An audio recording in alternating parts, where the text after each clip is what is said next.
Hello everyone, welcome to GPSC online. હું ભૂમિક વઘાસિયા આપ સૌનું હાર્દિક સ્વાગત કરું છું। અને આજે આપણે 4 જાન્યુઆરી 2019ના ડેલી કરંટ અફેર્સના એમસીક્યુને જોવાના છીએ। તો વિનંતી છે કે પૂરો વિડીયો તમે ધ્યાનથી જુઓ અને વિડીયો પસંદ આવે તો તમારા મિત્રો સાથે પણ આ વિડીયોને શેર કરો, વિડીયોમાં એક લાઇક કરી દો અને વિડીયોમાં જો વચ્ચે પ્રશ્ન પૂછવામાં આવે તો તેનો પણ કમેન્ટ બોક્સની અંદર તમે જવાબ આપતા રહો। જોઈએ પહેલો પ્રશ્ન, ચાઇના દ્વારા લોન્ચ કરવામાં આવેલ વિશ્વનું સૌપ્રથમ ચંદ્રની ડાર્ક સાઇડ પર ઉતરાણ કરનાર મિશન છે તેનું નામ શું છે? તો આ વિશ્વનું આ પ્રકારનું પ્રથમ એવું મિશન છે જે ચાઇના દ્વારા લોન્ચ કરવામાં આવેલ છે અને આ મિશનનું નામ છે ચાંગી 4। આને આપણે ચાંગી તરીકે વાંચશું। ઓપ્શન એ સાચો જવાબ છે। અને જે આ સ્પેસક્રાફ્ટ યુઝ થયું હતું આ મિશનની અંદર તે અહીંયા આગળ પિક્ચરમાં રાખેલું છે। આ ચાંગી છે ત્યાંની એક ચાઇનાની એક દેવી છે, તેના નામ ઉપરથી આ મિશનનું નામ આપવામાં આવ્યું છે અને આ સિરીઝનું તે ચોથું મિશન હતું, ચંદ્રની ડાર્ક સાઇડ પર ઉતરાણ કરનાર મિશન। એટલે આપણે સપોઝ કે અહીંયા આગળ ધરતી પર અહીંયા આગળ છીએ આપણે। હવે આપણને બધાને ખબર છે કે પૃથ્વીનું જે ધરીભ્રમણ છે તે 24 કલાકનો ટાઈમ લે છે એક ધરીભ્રમણ પૂરું કરતાં, અને ચંદ્રનું પૃથ્વીની આસપાસ જે પરિક્રમણ થાય છે તેને પણ 24 કલાકની આસપાસ લાગે છે। એટલે આપણે ધરતીની સપાટી ઉપરથી હંમેશા ચંદ્રનો એક સાઈડનો ભાગ એ જ આપણે જોઈ શકીએ છીએ, જ્યારે બીજી સાઈડનો ભાગ આપણે જોઈ શકતા નથી। તો આ જે ડાર્કર સાઇડ છે એને એક સ્પેશિયલ નામ આપવામાં આવ્યું છે પોલ એટિકન બેસિન। પોલ એટિકન બેસિન તરીકે આ ડાર્કર સાઇડને ઓળખવામાં આવે છે। તો ત્યાં આગળ વૈજ્ઞાનિક પ્રવૃત્તિઓ કરવા માટે ચાઇનાએ મિશન લોન્ચ કર્યું છે। વિશ્વનું આ પ્રકારનું પ્રથમ એવું મિશન છે જે ત્યાં જઈને ત્યાંની સપાટી ઉપર ઉતરાણ કરીને જે સંશોધનની પ્રક્રિયાઓ છે તે હાથ ધરશે। આજથી લગભગ 10-15 દિવસ પહેલાં આને લોન્ચ કરવામાં આવ્યું હતું અને હાલમાં સક્સેસફુલી આ જે સ્પેસક્રાફ્ટ છે તેણે ચંદ્રની સપાટી ઉપર ઉતરાણ કરેલું છે। ત્યાર પછીનો પ્રશ્ન જોઈએ, ભીમા કોરેગાંવ યુદ્ધમાં બ્રિટિશર તરફથી લડનાર સિપાહીઓ કઈ જ્ઞાતિના હતા? તો આ જે ભીમા કોરેગાંવ જે યુદ્ધ થયેલું હતું, આપણે આ પ્રશ્ન અહીંયા આગળ શું કામ એને ઇન્ક્લુડ કરેલો છે, કેમ કે હાલમાં જ 1 જાન્યુઆરી 2019માં આ ઘટનાને, આ યુદ્ધને 201 વર્ષ પૂર્ણ થયા। આ યુદ્ધ ક્યારે ખેલાયું હતું?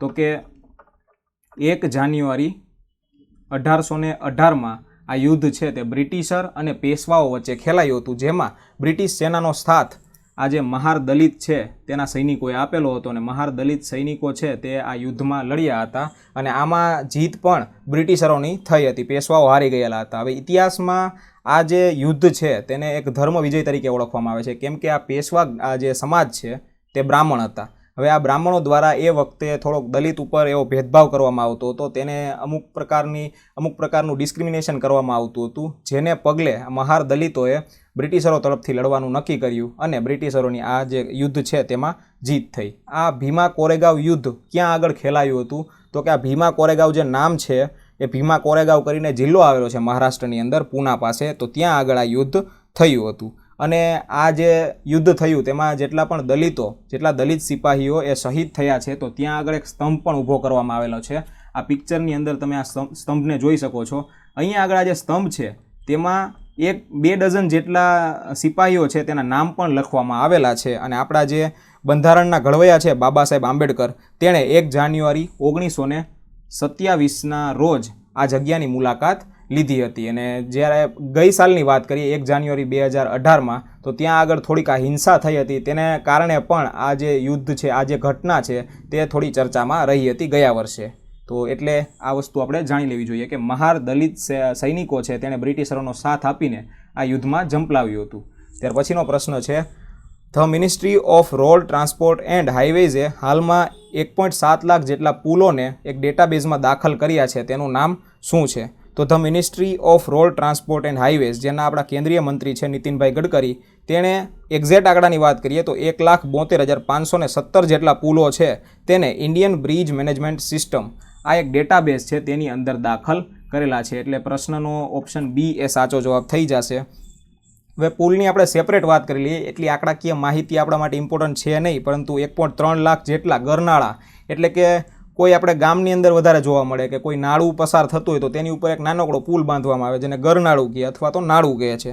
પછી 32,000 જેટલા નાના પુલ, 3600 જેટલા મોટા પુલ અને એક્સ્ટ્રા લાર્જ પુલની વાત કરીએ તો 1800 જેટલા, એમ મળીને 1.7 લાખ જેટલા પુલો છે તેને ઇન્ડિયન બ્રિજ મેનેજમેન્ટ સિસ્ટમમાં દાખલ કરવામાં આવ્યા છે। શું છે આ ઇન્ડિયન બ્રિજ મેનેજમેન્ટ સિસ્ટમ? તો કે એક પ્રકારનું પ્લેટફોર્મ છે કે પછી એક ડેટાબેઝ છે જેની અંદર પુલોને દાખલ કરવામાં આવે છે અને પુલોની જે સ્ટ્રક્ચર હોય છે, પુલોનું જે બાંધકામ હોય છે, તેના આધારે તેને રેટ અને રિવ્યૂ આપવામાં આવે છે, જેથી કરીને આની ઉપર કેટલા ટાઈમ પછી મેન્ટેનન્સ કરવું પડશે તેની જાણકારી એક્ઝેક્ટ મળી રહે. તો એના માટે આ પ્લેટફોર્મ છે. હવે વિશ્વનું સૌથી મોટું પ્લેટફોર્મ છે આ પ્રકારનું, જેની અંતર્ગત અત્યાર સુધી 1.5 લાખ જેટલા પુલોનો સમાવેશ થયેલો હતો. આની એક પ્રોસિજર છે. આ જે કોઈ પણ પુલને દાખલ કરવામાં આવે તો એની આખી પ્રોસિજર છે. પ્રોસિજર શું છે? આ લિસ્ટ કઈ રીતે બને છે? તો કે બધાયને આપણું જે આધાર કાર્ડ હોય છે તો તેમાં એક યુનિક આઈડેન્ટિટી નંબર હોય છે. તો એ રીતે આ પુલને પણ યુનિક આઈડેન્ટિટી નંબર આપવામાં આવે છે. ત્યારબાદ આ જે બ્રિજ હોય છે તેનું લોકેશન ચેક કરવામાં આવે છે. કઈ રીતે? તો કે જીપીએસને આધારે અક્ષાંશ અને રેખાંશ એટલે કે લોન્જિટ્યુડ ને લેટિટ્યુડને આધારે આખું એનું નક્કી કરવામાં આવે છે. પછી ચેક કરવામાં આવે છે કે ભાઈ આ બ્રિજમાં શું પ્રકારની તકલીફ છે, આનું એલાઇનમેન્ટ બરોબર છે કે નહીં. તો એના આધારે 0 થી 9ની વચ્ચે એક નંબર આપવામાં આવે છે, જેને સ્ટ્રક્ચરલ રેટિંગ નંબર કહે છે. અને આ સ્ટ્રક્ચરલ રેટિંગ નંબરને આધારે તેનું સમારકામ ક્યારે કરવું જોઈએ તો તેની પણ માહિતી આની અંદર ઇન્ક્લુડ કરવામાં આવે છે. આની ઉપરાંત આપણે આ વાત કરી કે સ્ટ્રક્ચરલ રેટિંગ નંબર છે, તો એ ઉપરાંત આને બીજો એક નંબર પણ આપવામાં આવે છે કે socio economic bridge rating number. શું બીજો એક રેન્ક આપવામાં આવે છે? તો કે socio economic bridge rating number. હવે આ socio economic bridge rating number છે તે શું બતાવે છે? તો કે આ પુલની કોઈ પણ માણસો જે આજુબાજુમાં રહે છે, બે સિટીની વચ્ચે કોઈ પુલ આવેલો છે, તો આ બે સિટીની જે સોશિયલ એક્ટિવિટી છે, ઇકોનોમિક એક્ટિવિટી છે, તેમાં આ પુલ કેટલો મદદરૂપ થાય છે તે આ નંબર દર્શાવે છે. અને પ્રાયોરિટી બેઝ ઉપર જે socio economic bridge rating number જેનો સૌથી ઓછો હોય તો તેનું સમારકામ પહેલાં કરવામાં આવે છે. એક પ્રકારની આ ઇન્ડિયન બ્રિજ મેનેજમેન્ટ સિસ્ટમ, જેનો રેન્કિંગ આ રીતે આપણે ચર્ચા કરી તે રીતે આપવામાં આવે છે. ત્યાર પછીનો પ્રશ્ન જોઈએ. હાલમાં કયા રાજ્યએ સૌભાગ્ય સ્કીમ અંતર્ગત 100% વીજળીકરણ પ્રાપ્ત કર્યું? તો મહારાષ્ટ્ર રાજ્યએ, ઓપ્શન સીમાં જે આપેલ છે મહારાષ્ટ્ર રાજ્ય, તેણે હાલમાં જ આ જે સૌભાગ્ય યોજના છે, સૌભાગ્ય યોજનાનું પૂરું નામ શું છે? તો કે પ્રધાનમંત્રી સહજ બિજલી હર ઘર યોજના. આ સ્કીમ અંતર્ગત મહારાષ્ટ્રે 100% વીજળીકરણ પ્રાપ્ત કરેલું છે. આની ડેડલાઇન શું હતી રાજ્યની? તો કે 31 ડિસેમ્બર 2018ની, પરંતુ એ પહેલાં 1-2 દિવસ પહેલાં જ લગભગ 27 ડિસેમ્બરની આસપાસ આ રાજ્યએ વીજળીકરણ પોતાનું પ્રાપ્ત કરી લીધેલું છે. અત્યારે ત્યાં આગળ તેની સરકારનું એવું કહેવું છે કે અત્યારે રાજ્યના બધા ઘરોમાં 24/7 આવર્સ સુધી વીજળી અવેલેબલ છે. આ જે સૌભાગ્ય યોજના છે, આપણે નામ લીધું એનું આખું, પ્રધાનમંત્રી સહજ બિજલી હર ઘર યોજના, તેને સપ્ટેમ્બર 2017માં લોન્ચ કરવામાં આવી હતી. અને શું કામ એને લોન્ચ કરવામાં આવી હતી? તો કે ગ્રામીણ વિસ્તારો છે તો ત્યાં આગળ જેટલા પણ વ્યક્તિઓ રહે છે, પછી એ પોવર્ટી લાઇનની નીચેના હોય કે પોવર્ટી લાઇનની ઉપરના હોય, તો એ બધાને રાહત દરે વીજળી ઉપલબ્ધ કરાવી. અને અમુક એવા એરિયા છે કે જ્યાંના માણસો કેપેબલ છે નહીં, તો તેને મફતમાં વીજળી ઉપલબ્ધ કરાવી. અને શહેરમાં જે ગરીબ પરિવારો છે તેને મફતમાં અને રાહત દરે એ રીતે વીજળી ઉપલબ્ધ કરાવવાનું આ યોજનાનું હેતુ હતો. અને આ માટે નોડલ એજન્સી કઈ હતી? તો કે રૂરલ ઇલેક્ટ્રિફિકેશન કોર્પોરેશન આ હતી આ યોજનાની નોડલ એજન્સી. હવે આની અંદર ઘણી બધી રીતે સહાય કરવામાં આવતી હતી, ફાઇનાન્શિયલ સહાય, જેમ કે મીટર લગાવવાનો ચાર્જ છે તેમાં સબસિડી આપવામાં આવતી હતી. કઈ જગ્યાએ થાંભલા ઊભા કરવા પડે તો ત્યાંમાં પણ સબસિડી આપવામાં આવતી હતી. તો આ હતી આ યોજના, જેની આખે આપણી ચર્ચા કરી લીધી. ત્યાર પછીનો પ્રશ્ન જોઈએ. કઈ રાજ્યની સરકાર દ્વારા વનિથા મથિલ આયોજિત કરવામાં આવી? તો કેરળ રાજ્યની સરકાર છે જેણે આ વનિથા મથિલ આયોજિત કરી હતી. આ વનિથા મથિલ એ કોઈ તહેવાર નથી, કોઈ ઉત્સવ નથી, પરંતુ એક પ્રકારનો દેખાવ છે, જેને ઇંગ્લિશમાં વુમન વોલ્સ તરીકે પણ આપણે ઓળખી શકીએ. વનિથા મથિલમાં આ શું કામ એને દેખાવ કરવામાં આવ્યો હતો? અને રાજ્ય સરકારે આ જે સપોર્ટ કરેલો હતો, રાજ્ય સરકારને મહિલાઓના એનજીઓ છે, મહિલાઓ છે, તેના દ્વારા સપોર્ટ કરેલો હતો. અને એના સંયુક્ત ભાગરૂપે આ જે દેખાવ છે તેને આયોજિત કરવામાં આવ્યો હતો. શું કામ એને આ દેખાવ કરવામાં આવ્યો હતો ત્યાં આગળ? તો કે ત્યાં જે સબરીમાલા મંદિર છે તો તેમાં સુપ્રીમ કોર્ટે એવો ચુકાદો આપેલો હતો કે ત્યાં હવેથી કોઈ પણ વયની મહિલા છે, એને મેન્સ્ટ્રુએશન ધરાવતી મહિલા હોય, 18થી લગભગ 50 વર્ષ સુધીની મહિલાઓને ત્યાં આગળ પ્રતિબંધ હતો. તો સુપ્રીમ કોર્ટે ચુકાદો એવો આપ્યો કે ત્યાં આગળ બધા વ્યક્તિઓ પ્રવેશી શકશે, કોઈ પણ વ્યક્તિ હોય, મહિલા હોય, તે બધા પ્રવેશી શકશે. તો એના વિરોધમાં અત્યારે મહિલાઓ જ સૌથી વધારે વિરોધ કરી રહી છે. આપણે લગભગ કાલના કે પરમ દિવસના વિડીયોમાં આપણે આ ચર્ચા કરી લીધી હતી. તો તેના ભાગરૂપે 30 લાખ મહિલાઓ એકત્ર થઈને ત્યાંનું જે કસારગોડથી તિરુવનંતપુરમનો હાઈવે છે તો ત્યાં આગળ 30 લાખ જેટલી મહિલાઓએ 620 કિલોમીટર સુધીની એક લાઇન કરી હતી અને આ પ્રકારનો દેખાવ કરેલો હતો. તો આ હતું આખું વનિથા મથિલ અને 1 જાન્યુઆરીના રોજ આ દેખાવ કરવામાં આવ્યો હતો. અને આ છે પિક્ચરમાં જે વિવાદિત અત્યારે જે વિવાદ ચાલે છે એ સબરીમાલા મંદિર. ત્યાર પછીનો પ્રશ્ન છે, યુપીની સરકાર દ્વારા રઝળતી ગાયોને રહેઠાણ પૂરું પાડવા માટે જે ટેક્સ ઉઘરાવવામાં આવશે તેનું નામ શું છે? તો કે યુપીની સરકારે હાલમાં જ આ રઝળતી ગાયો છે તેનું કતલેઆમ રોકવા માટે અને તે પબ્લિકને નડે નહીં એના માટે એક ટેમ્પરરી રહેઠાણ ઊભું કરવા એક ટેક્સ ઉઘરાવવાની વાત કરી છે, જેનું નામ છે ગૌ કલ્યાણ સેસ, એટલે કે ઓપ્શન બી એ સાચો જવાબ છે. આ ગૌ કલ્યાણ સેસમાં જેટલી પણ વસ્તુઓ છે તેમાં 0.5% જેટલો ટેક્સ ઉઘરાવવામાં આવશે અને આ જે રકમ છે તે આ ટેમ્પરરી રહેઠાણ બનાવવા માટે વાપરવામાં આવશે. હવે જે આ ટેમ્પરરી રહેઠાણ છે તેને એક સ્પેસિફિક નામ આપવામાં આવ્યું છે. એનું નામ શું છે? તો કે અસ્થાયી ગૌવંશ આશ્રય સ્થળ. અસ્થાયી ગૌવંશ આશ્રય સ્થળ. અને આ જે ટેમ્પરરી રહેઠાણ આપણે વાત કરી અસ્થાયી ગૌવંશ આશ્રય સ્થળ તે શહેરોમાં અને ગામોમાં નિર્માણ પામશે અને એક આ જે આશ્રય સ્થળ છે તેની કેપેસિટી રહેશે 1000 ગાયોની. અને શરૂઆતમાં જે યુપીની સરકાર છે તેણે 16 જેટલી મ્યુનિસિપાલિટીઓને પ્રત્યેકને 10 કરોડ રૂપિયા જેટલી સહાય આપી છે, જેથી કરીને આ ગામો અને શહેરોમાં તેની અંતર્ગત જે ગામ શહેર આવે છે ત્યાં આગળ આ પ્રકારના આશ્રય સ્થળો ઊભા કરી શકે. અને ત્યારબાદ આ જે ગાયો ભરાઈ જશે આની અંદર, તો એ પછી તેમાંથી જે ઉત્પાદન થશે દૂધનું અને પછી ખાતરનું, તો તેના વેચાણથી જે રકમ પ્રાપ્ત થશે તેનાથી આ રહેઠાણોને ચલાવવામાં આવશે. ત્યાર પછીનો પ્રશ્ન છે, પંજાબ રાજ્યની સરકાર દ્વારા કરાયેલ જાહેરાત મુજબ યુવાનોને ખાલી જગ્યા આપવામાં આવશે. તો પંજાબ રાજ્યની સરકારે ત્યાંના જે સીએમ છે કેપ્ટન અમરિન્દર સિંહ, તો તેની એક બેઠક મળી હતી, તેમાં યુવાનોને સ્માર્ટફોન આપવાની તેણે વાત કરી હતી. અને જે પંજાબ રાજ્ય છે 2017ની જે ચૂંટણી જીત્યું, તો એમાં એજન્ડા જ આ હતો કે ભાઈ યુવાનોને સ્માર્ટફોન આપવામાં આવશે. અને આ ઉપરાંત ત્યાંના ઓફિશિયલે એવું કીધેલું છે કે આ સ્માર્ટફોન છે તે સરકારી સ્કૂલ, કોલેજ કે પછી કોઈ પણ ટેકનિકલ ઇન્સ્ટિટ્યૂટ હોય તેમાં અભ્યાસ કરતા વિદ્યાર્થીઓને પ્રારંભિક ધોરણે અત્યારે આપવામાં આવશે. અને આ ઉપરાંત 12 જીબીનો ડેટા અને 600 જેટલી લોકલ મિનિટ 1 વર્ષ માટે તેને ફ્રી આપવામાં આવશે. તો આ પ્રકારની જાહેરાત છે પંજાબ રાજ્યની સરકાર દ્વારા કરવામાં આવી છે. ત્યાર પછીનો પ્રશ્ન છે, નીચેનામાંથી કયા કવિને કવિ સમ્રાટ ઉપેન્દ્ર ભંજા નેશનલ એવોર્ડથી સન્માનિત કરવામાં આવ્યા છે? તો આ કવિનું નામ છે મનોજ દાસ, જેને હાલમાં કવિ સમ્રાટ ઉપેન્દ્ર ભંજા નેશનલ એવોર્ડથી સન્માનિત કરવામાં આવ્યા છે. પિક્ચરમાં દેખાડેલા છે મનોજ દાસને.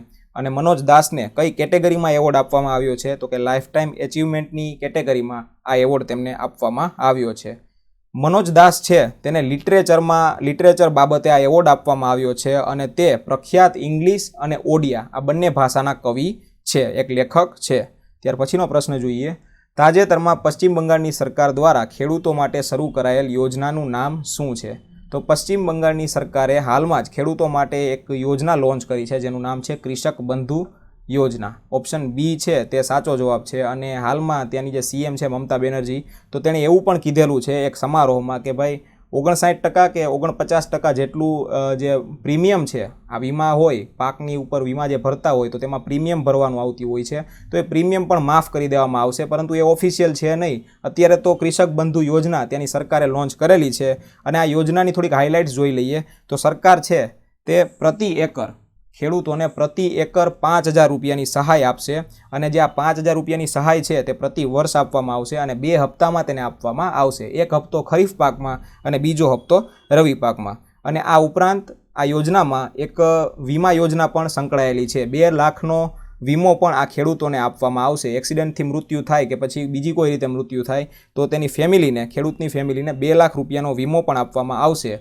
અને આ વીમામાં જનરલી જે વીમા હોય તો તેમાં આપણે પ્રીમિયમ ભરવું પડતું હોય છે. આ વીમાની અંદર કોઈ પણ પ્રકારનું પ્રીમિયમ ભરવું પડશે નહીં. અને એવું કીધેલું છે કે આ જે યોજના લોન્ચ કરી છે તેનાથી 72 લાખ જેટલા રાજ્યના ખેડૂતોને ફાયદો પહોંચશે. ત્યાર પછીનો પ્રશ્ન છે, ભારતીય ક્રિકેટ ટીમના કેપ્ટન વિરાટ કોહલીએ સૌથી ઝડપી આંતરરાષ્ટ્રીય રન બનાવવામાં કયા ખેલાડીનો રેકોર્ડ તોડ્યો છે? તો વિરાટ કોહલીએ સચિન તેંડુલકર જે છે તેનો રેકોર્ડ આ બાબતે તોડેલ છે, સૌથી ઝડપી આંતરરાષ્ટ્રીય રન. વિરાટ કોહલીએ હાલમાં જ પોતાના સૌથી ઝડપી આંતરરાષ્ટ્રીય રન 19000 રન પૂરા કર્યા છે. આ એક ચાલી રહી છે ઓસ્ટ્રેલિયા સામેની મેચ, તેમાં પોતાની 399મી ઇનિંગમાં આ રેકોર્ડ પ્રસ્થાપિત કર્યો છે. ત્યાર પછીનો પ્રશ્ન છે, ઇન્ટરનેશનલ કેમલ ફેસ્ટિવલ 2019 રાજસ્થાનના કયા શહેરમાં આયોજિત થશે?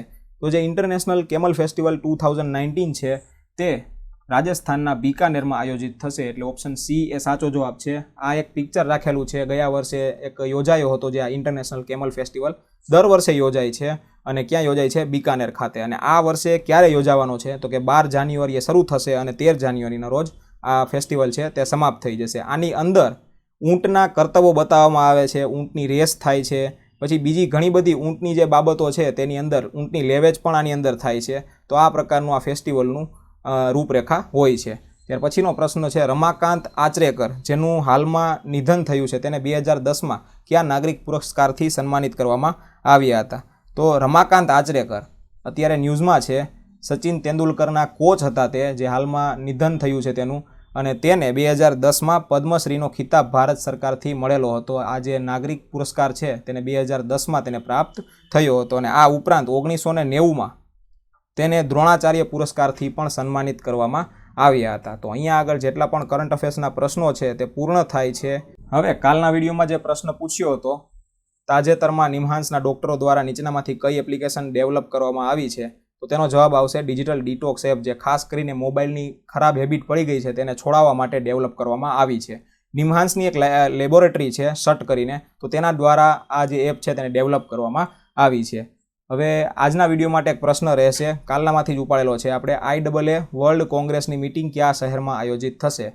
આ કાલે જે વિડીયોમાં આ પ્રશ્ન ડિસ્કસ કર્યો હતો તો તેમાં 3 વસ્તુ આપણે જણાવવાની રહી ગઈ હતી. હવે 3 વસ્તુ એટલે કઈ કે આ જે મીટિંગ છે તે કેટલામું એડિશન છે અને ભારતમાં તે કેટલામી વખત યોજાય છે અને આ વર્ષની થીમ શું રહેશે તે તમારે બધું ગૂગલમાંથી સર્ચ કરીને કોમેન્ટ બોક્સની અંદર લખવાનું રહેશે. અને કાલને જ્યારે આપણે બીજો વિડીયો જોઈશું કાલની તારીખનો, તો ત્યારે આ જે બધા પ્રશ્નો પૂછવામાં આવ્યા છે ત્યારે ડિસ્કશન કરી લેશું. તો અહીંયા આગળ આજનો વિડીયો લેક્ચર પૂરો થાય છે. વિડીયો તમને પસંદ આવ્યો હોય તો તમારા મિત્રો સાથે શેર કરો અને ચેનલમાં જો નવા હોય તો ચેનલને સબસ્ક્રાઇબ કરી લો અને નોટિફિકેશન બેલને ક્લિક કરો. Thanks for watching video. Keep learning, keep sharing.